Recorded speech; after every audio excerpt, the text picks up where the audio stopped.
Let's talk behavior. A lot of parents have been creating or purchasing a lot of visuals for their children, which is awesome. I love that. So they get things like a calm down visual using the bathroom. It shows the steps, or like a schedule for home, after school, anything like that.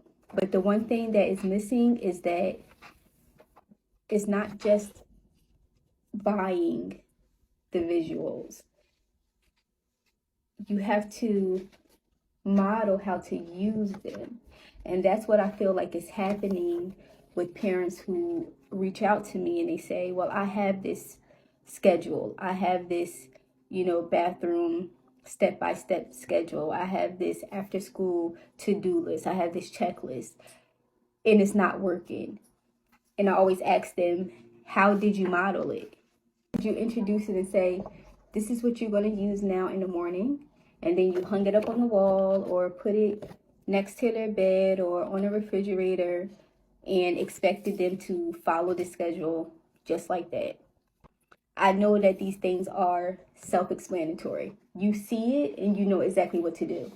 But that's us as adults, Children, you still have to model how to use these things. These are behavior management strategies, techniques, aids. We still have to model how to use them. So, for example, if you using a schedule like this is basically like a morning time schedule. Make your bed, brush your teeth, eat breakfast, something like that, right? Before your child is going to execute the schedule, you need to show it to them. I would suggest, if you want them to start the next morning, you show it to them at night and you go through it with them and you show them how to manipulate it. We're going to pick out all the things that you're going to do in the morning. We're going to put them on. And then we're going to take all the check marks off. And when you finish, you put the check mark on. If it's a child who can write, you can have them, get them a marker and have them check it themselves like that. And you show them all about it. Show them how to use it. Let them hold it. Let them go through it, examine it. Then the next morning, we're going to begin to implement it.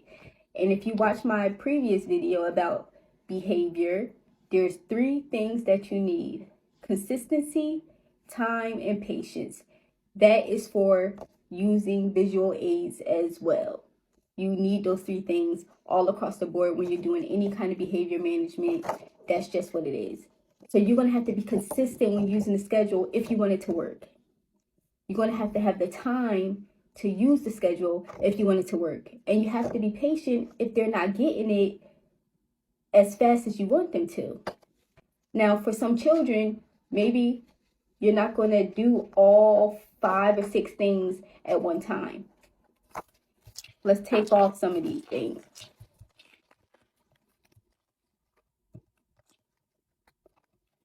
Maybe the first goal is just making your bed. That's it. We don't need anything else. Let's see if the child's able to look at the schedule in the morning, see that it's a picture of making the bed. They will make their bed. They will check it off or stick the check mark on it. If they can do that for 3 mornings consecutively, they have mastered it. Let's move on to making your bed and brushing your teeth. Let's do that for 3 days.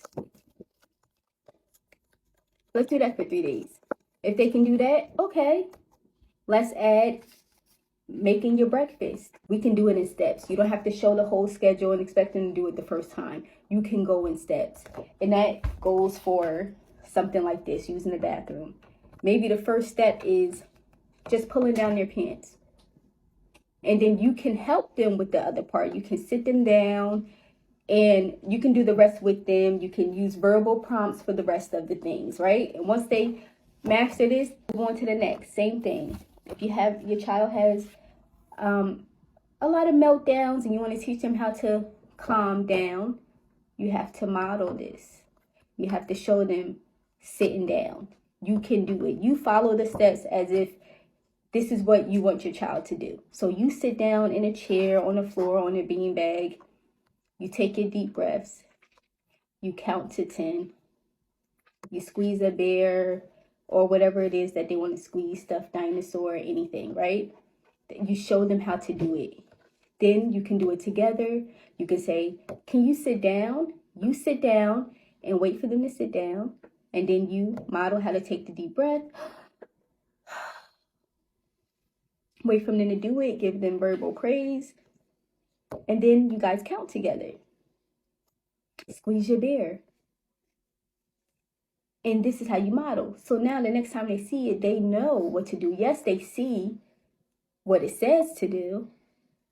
But if you model it first, now they know what to do and what it looks like to do these things. Not what the picture looks like, but what it looks like for a person to do these things. That's the part that I want parents to understand. Buying these things is a great first step. But then you have to show your child how to use it. You have to model how to use it. You have to be patient. You have to be consistent. You have to do it every time. But if you're not using them, or your child does not know how to use them, it's pointless, right?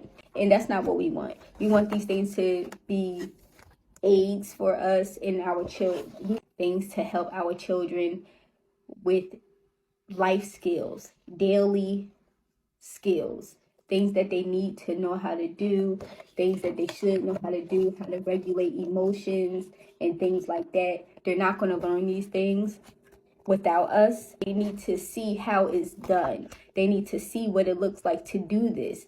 I hear you saying I need to calm down. I hear you saying take a deep breath. How do I do that? So you need to model it for them.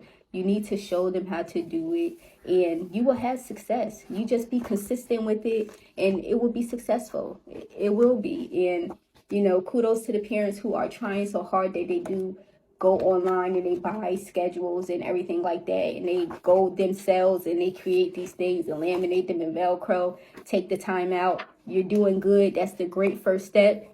The next step is to model how to use it, explain it in a way that your child can understand, cut it into steps.